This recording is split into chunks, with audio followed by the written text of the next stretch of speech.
তোমাকে ডাকি যদি একবার আল্লাহ, আমাকে কাছে টানো বাংলা। আসসালামু আলাইকুম ওয়া রাহমাতুল্লাহি ওয়া বারাকাতুহু।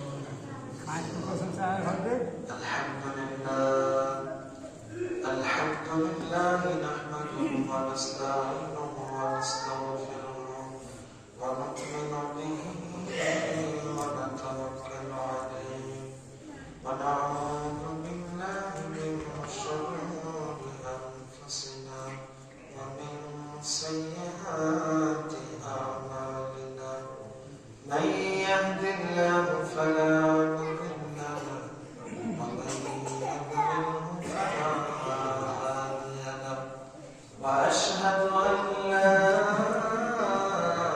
إله إلا الله وحده لا شريك له وأشهد أن سيدنا وسندنا وحبيبنا ومولانا محمدا عبده ورسوله صلى الله عليه وعلى آله وأصحابه وبارك وسلم. قال الله تعالى في كلامه المجيد ولا تكملوا العدة ولتكبروا الله على ما هداكم ولعلكم تشكرون. وقال النبي صلى الله عليه وسلم القرآن حجة لك وعليك. صدق الله المولانا العظيم وصدق رسوله النبي الكريم ونحن على ذلك من الشاهدين والشاكرين والحمد لله رب العالمين. الحمد لله. সম্মানিত হাজিরিন, শুরুতে আমরা মহিয়ান করিয়ান রব্বুল আলামিনের দরবারে শুকরিয়া জানাই যে মহান আল্লাহ তাআলা আমাদেরকে সুস্থ রেখেছেন, ভালো রেখেছেন।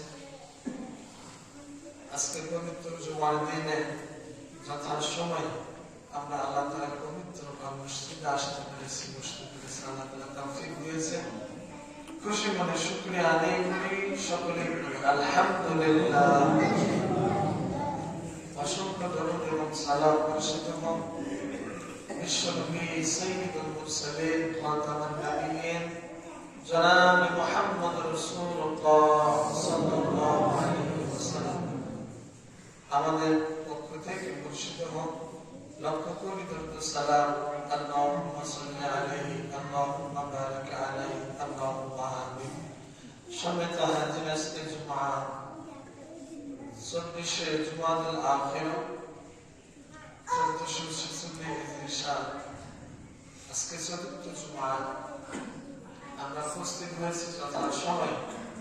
এখন অনেক মানুষ রাস্তায়, অনেক মানুষ বাড়িতে, এখন অনেক মানুষ আসার মতো এখন রওনা দিতে পারেনি, প্রস্তুতি নিতে এখনো পারেনি, এখন অনেকে গোসলই করে। যার যেটাকে যে গুরুত্ব দেয় সে তার খাওয়া সেরে করবে। আমরা যারা গুরুত্ব বুঝে আল্লাহ তাআলা আমাদেরকে এই মসজিদে আসার সুযোগ করে দিলেন, খুশি মনে আরেকবার আমরা শুকরিয়া আদায় করি, সকলে করে আলহামদুলিল্লাহ। বিশ্বনবী মুহাম্মদ রাসূলুল্লাহ সাল্লাল্লাহু আলাইহি ওয়াসাল্লাম তিনি জানাই দিলেন যে মানুষের রিজিক আল্লাহ রাব্বুল আলামিন নির্ধারণ করেছেন। যখন একটা মানুষ তার মায়ের পেটে 120 দিন বয়স হয়, 43-এ 120 দিন, এই 120 দিন বয়স অবস্থায় ফেরেশতা এসে ওই সন্তানের জন্য কয়েকটি বিষয় নির্ধারণ করে দেন। এই কয়েকটি বিষয়ের মধ্যে অন্যতম একটা বিষয় হচ্ছে দুনিয়াতে সে তার রিজিক কি হবে, তার রিজিক কতটুকু হবে, কতটুকু সে পাবে, কতটুকু সে অর্জন করবে, এটা ফয়সালা হয় কখন? মায়ের পেটে আপনার বয়স বা আমার বয়স যখন ছিল 120 দিন। সুবহানাল্লাহ, চিন্তা করে তখনই আমার রিজিক নির্ধারণ হয়েছে। আর দুনিয়াতে যে আমরা আছি ওই নির্ধারণ করা রিজিক থেকেই আমরা কিন্তু পাইতেছি। রিজিক শেষ, আমাদেরকে চলে যাইতে হবে। আপনি যতই চেষ্টা করেন, যতটুকু নির্ধারণ করা আছে, 100 পরিমাণ বেশি কিছু পাওয়ার কোনো সুযোগ নাই। আর আপনার জন্য যেটা আল্লাহ নির্ধারণ করছেন সেটা আপনি অবশ্যই পেয়ে যাবেন। সুবহানাল্লাহ। তাহলে আমার জন্য যেটা নির্ধারণ করা আছে সেটা আমি পাবোই, আর যেটা আমার নাই সেটা আমি যতই চেষ্টা করি অর্জন করতে কি পারবো না। এই কথা যদি আমরা বুঝতাম, তাহলে আজান পড়ে গেছে, আজকে জুমার দিন, আমার কানে আজান চলে আসছে, আমি এখনো দুনিয়া নিয়ে ব্যস্ত। আমি এখনো কি নিয়ে ব্যস্ত? দুনিয়া নিয়ে ব্যস্ত। সকলেই করে আমিন। এটা যদি আমরা বুঝতাম, এই একটা আলোচনায় যথেষ্ট। যেটা আমার জন্য আল্লাহ নির্ধারণ করেছেন সেটা আমি পাবোই, আর যেটা আমার নাই সেটা আমি কখনোই পাবো না। সুবহানাল্লাহ। এজন্য আমাদেরকে মনে রাখতে হবে যে দুনিয়াতে আমরা যা কিছু অর্জন করি না কেন, সবকিছুই কিন্তু আমার না। আপনি মনে করতে পারেন আমি অর্জন করেছি, আপনি অর্জন করলেই আপনার হয়ে যাবে, এরকমটা কিন্তু না। আপনি আজকেই মারা যান, সব কিছু রেখে খালি হাত নিয়ে যাইতে হবে। কি বলেন কথা ঠিক কিনা? তাহলে আমার তো বলতেছি, বিশ্বনবী মুহাম্মদ রাসূলুল্লাহ সাল্লাল্লাহু আলাইহি ওয়াসাল্লাম তিনি বলতেছেন যে মানুষ বলে যে আমার সম্পদ, আমার সম্পদ, আমার ধন, আমার সম্পদ, অথচ মানুষের সম্পদ 3 ভাগে বিভক্ত। মানুষের সম্পদ কত ভাগে বিভক্ত? 3 ভাগে বিভক্ত। এক নম্বর হচ্ছে মানুষ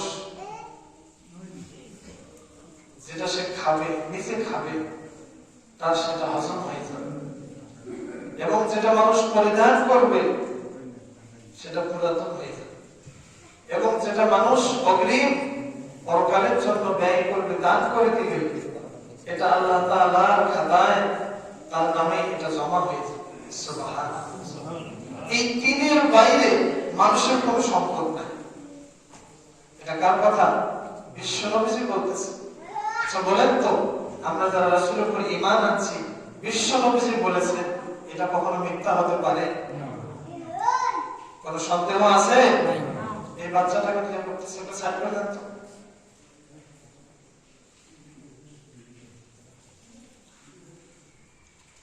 বিশ্বনবী বলতেছেন মানুষের সম্পদ 3 ভাগে বিভক্ত। যেটা আমি খাইলাম সেটা হজম, যেটা আমি পরিধান করলাম পুরাতন হয়ে যাবে, নষ্ট হয়ে যাবে, ছিঁড়ে যাবে, যেটা আমি দান করব সেটা জমা হয়ে যাবে। এর বাইরে আপনি যতই হিসাব করে দেখেন না কেন, আপনার কোনো সম্পদ নাই। আপনি বলতেছেন আপনি আজকে চলে যান, আপনার ওয়ারিশরা এই সম্পত্তি টানা কাজটা শুরু করবে, ঠিক কিনা? কথা বলেন।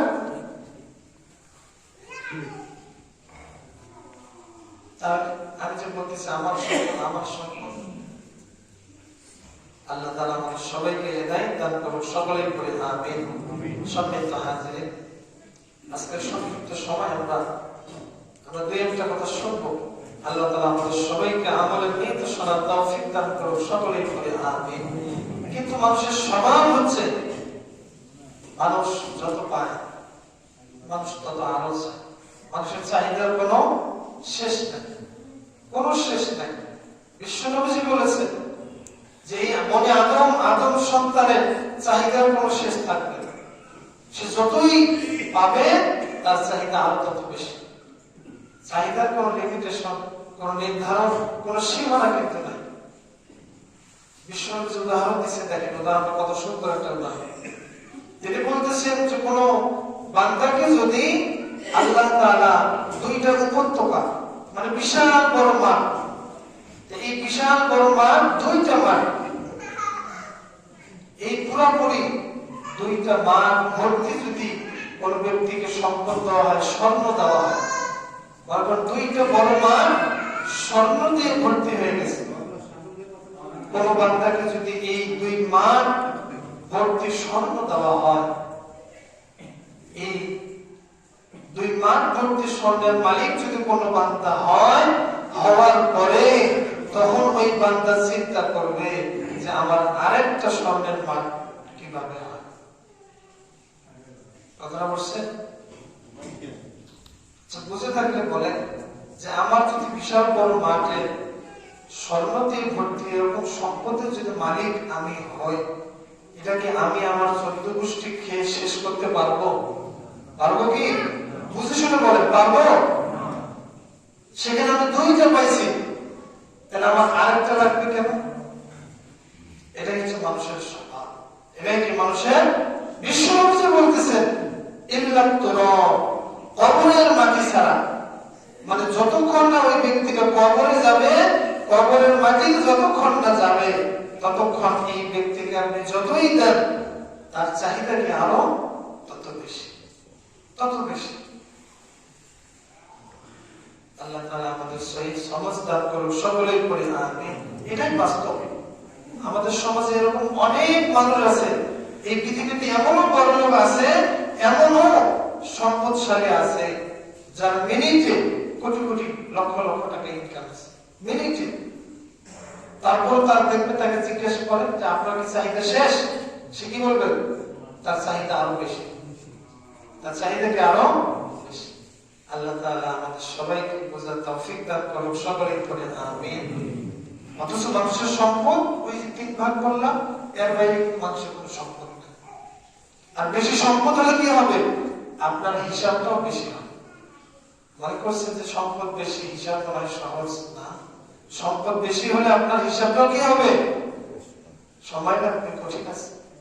বিশ্বনবী মুহাম্মদ রাসূলুল্লাহ সাল্লাল্লাহু আলাইহি ওয়াসাল্লাম যখন মিরাজে গিয়েছিলেন, তিনি বলতেছেন আমাকে দেখানো হলো জান্নাত।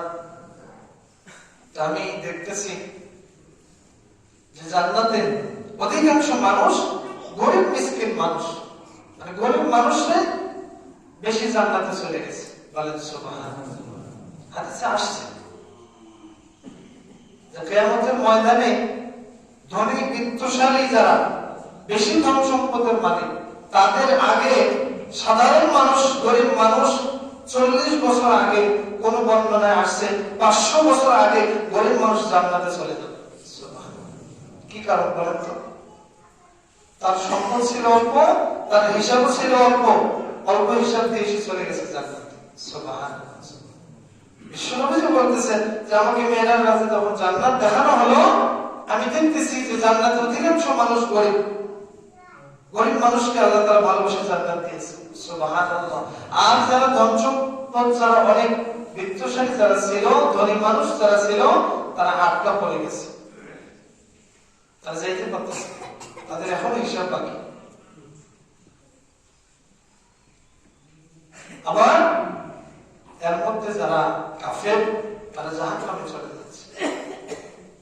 আমার বিশ্বনবী বলতেছেন আমার যখন জাহান্নামকে দেখানো হলো, এই জাহান্নামের মধ্যেও দেখলাম যে একটা বড় সংখ্যক নারীরা জান্নাত থেকে জাহান্নামে চলে গেছে। তখন সাহাবা বললেন ইয়া রাসূলুল্লাহ, মহিলাদের এই এত সংখ্যক পরিমাণ জাহান্নামে যাওয়ার কারণ কি? বিশ্বনবী 2টা কারণ বললেন। একটা কারণ হচ্ছে যে মহিলাদের পরস্পরের প্রতি হিংসা এবং পরনিন্দা বেশি, গীবতটা বেশি। মহিলাদের মধ্যে কি বললেন? পরনিন্দা, গীবত বেশি। 2 নম্বর বললেন স্বামীর নাশুকরি করে। দ্বিতীয় কারণ কি? স্বামীর নাশুকরি করে। বাস্তব, যতই আপনি যাই দিবেন না কেন, কোন এক সময় গিয়ে কোন ছোটখাটো কোন ঘাটতির কারণে অতীতের সমস্ত অবদানের কথা কি বলে যায়। এটা নারীদের একটা স্বভাব। বিশ্বনবী এই কারণটাও বলেছে, প্রথমে বলেছে যে নারীদেরকে যে গীবত শেখায়েত পরস্পরের পরনিন্দা, এই দুইটা কারণ করেছে। আল্লাহ তাআলা হেদায়েত দান করুন সকলের উপরে, আমিন। সম্মানিত হাজির, বলতেছিলাম যে সম্পদ আমার অল্প, এজন্য আমার খুব দুঃখ, এটা মনে করার কোনো কারণ নেই। আল্লাহ আমাকে যদি অল্প সম্পদ দেয়, মনে রাখবেন যে আমার কিয়ামতের হিসাবটাও হবে অল্প এবং সহজ, আর সহজ হিসাবটা আমি সহজে পারবে। সুবহানাল্লাহ, সুবহানাল্লাহ। এজন্য আল্লাহ তাআলা কাউকে অল্প সম্পদ দিয়ে পরীক্ষা করেন, কাউকে বেশি সম্পদ দিয়ে পরীক্ষা করেন। এই বেশি সম্পদের কেউ যদি যথাযথ ব্যবহার করতে পারে তাহলে এটা অবশ্যই ভালো, কিন্তু বেশি সম্পদ থাকলে মানুষ অহংকারী হবে, ফিতনায় পড়ার আশঙ্কাটা কিন্তু বেশি। এজন্য বিশ্বনবী বলেছেন, তোমরা দুনিয়া থেকে তোমরা সম্পদ অর্জন করো ততটুকুই যতটুকু তোমাদের প্রয়োজন। যতটুকু তোমাদের কি, কথা মনে রাখেন, যতটুকু আমাদের প্রয়োজন। যখন প্রয়োজন অতিরিক্ত হবে তখন ফিতনায় আপনি পড়ার আশঙ্কা আছে। এটা আমার কথা না, স্বয়ং হাদিস থেকে কোট করে কথা বলবো। বিশ্বনবী বলেছেন, দুনিয়া থেকে সম্পদ অর্জন করো ততটুকুই যতটুকু তোমার প্রয়োজন। যতটুকু না হলে তুমি চলতে পারবে না, এতটুকু হলে তোমার প্রয়োজনের মধ্যে সীমাবদ্ধ থাকবে। যখন অতিরিক্ত হবে তখন তুমি দুনিয়াদার হবা। আর যখন কোন বান্দা বান্দি দুনিয়াদার হবে, মানে দুনিয়ার প্রতি বেশি ঝুঁকে যাবে, সে আখিরাতকে ক্ষতিগ্রস্ত করবে। এটাই বাস্তব, এটাই বাস্তব। আপনি দুনিয়াতে যখন বেশি সময় দিবেন তখন পরকালীন সময়টা কমে যাবে। আবার যখন আপনি পরকালীন চিন্তা ভাবনায় সময়টা বেশি দিবেন, দুনিয়াতে অনেক ক্ষতি হয়ে যাবে। হবে কিনা বলেন? হবে। যারা হয়তো আজকে নামাজে দেরি করে আসবে, সে তো এই সময়টা অন্য কোনো কাজে লাগাইতেছে। আবার যে মনে করেছে না, আজান করেছে, আমি থাকবো না, আমাকে মসজিদে যাইতে হবে, যে মসজিদে চলে আসছে, কাজটা ফালাইতে আসছে, তার মানে কাজটা কি এখনো বাকি আছে। তার মানে আপনি দুনিয়া থেকে বেশি ছুটবেন, পরকাল ক্ষতি হবে। আবার পরকালের থেকে বেশি ছুটলে আপনার দুনিয়ার কিছু ক্ষতি হবে। এখন যে সেটাকে গুরুত্ব দেন, এটাই বাস্তব। আপনি হিসাবটা মিলাই নেন, এটাই কিন্তু বাস্তব। এজন্য আল্লাহ তাআলার কাছে চাইতে হবে, রব্বানা আতিনা ফিদ দুনিয়া হাসানাতাও ওয়া ফিল আখিরাতি হাসানাতাও ওয়া কিনা আযাবান নার। হে আল্লাহ, আপনি আমাকে দুনিয়ার কল্যাণ, আখিরাতের কল্যাণ, যেটা কল্যাণ হবে আমার জন্য, আপনি আমাকে ততটুকুই দান করেন। আল্লাহ তাআলা আমাদের সবাইকে কবুল করুন, সকলে বলি আমিন। সম্মানিত হাজিরিনের পরে আমাদের এই দুনিয়াবী জিন্দেগিতে স্বল্প হায়াত নিয়ে আমরা আসছি। বিশ্বনবী বলেছেন যে আমার উম্মতের গড় বয়স 60 থেকে 70। কি বললাম? কত বয়স? 60 থেকে 70।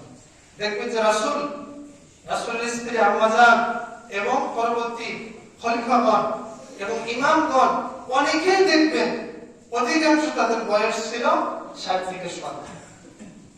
এবং আমাদের মধ্যেও ম্যাক্সিমাম মানুষ 60 থেকে 70। বিশ্বনবী হাদিসের শেষে বলতেছেন, প্রথমে বলতেছেন আমার উম্মতের গড় বয়স 60 থেকে 70 বছর, আর 70 এর বেশি যেটা হয় সেই সংখ্যাটা খুবই কম। সেই সংখ্যাটা কি খুবই কম।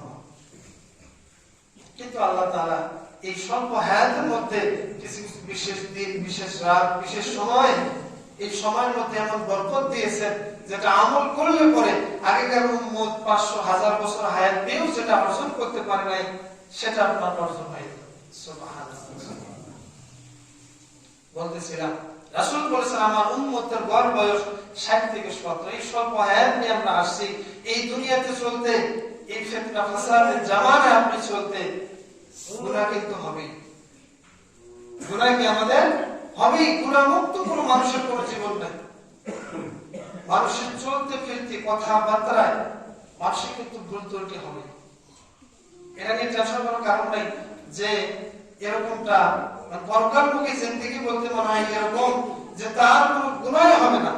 যদি কোনো গুনাহ না হয় তা সে তো ফেরেশতা, সে তো কি, সে তো আর মানুষ হইল না, সে তো ফেরেশতা।